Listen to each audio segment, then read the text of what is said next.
Të regojmë cilat janë shenjat më të errta të horoskopit. Shenja më e errtë e horoskopit është shenja e akrepit. Për arsye që është shumë intenzive, ka shenjë me shumë sekrete, është shumë hakmarrëse kur lëndohet. Është shenjë që është shumë emocionale sesa që shihet në sipërfaqe. Pastaj kjo bën akrepin tjetë shenja më e errtë e gjithë horoskopit. Mandej shenja e dy që është më e errtë është bricjapi, për arsye që bëhet shumë kontrollues, shpesh bëhet manipulues për mi arrit gjërat që ai dën. Mandej edhe duket shumë i distancuar emocionalisht edhe i ftohtë.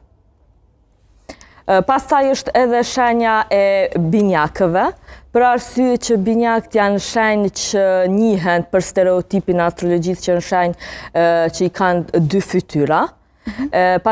Janë shenjë që ndryshojnë shumë shpejt mendim, shumë shpejt ndryshojnë sjellje me personat që i njohin, dhe pastaj kjo i bën njerëzit që mos me e ditë kurse cila është fytyra e vërtetë e binjakëve.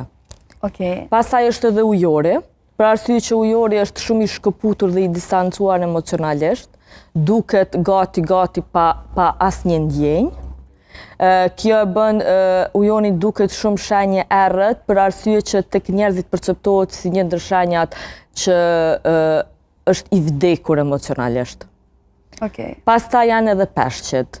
Peshqit janë shenjë shumë e errët për arsye që kanë shumë emocione të ndryshme gjatë krejt kohës, janë shenjë që qëndrojnë shumë në kokën e tyre, janë shenjë që kur lëndohen bën shumë pasiv-agresiv, pastaj njerëzit prej një shenjë shumë të dashur, kalon më njerë në një shenjë që gati nuk të flet hiq, pastaj kjo bën atë si shenjën më të errtë, si një ndër shenjat më të errta të horoskopit.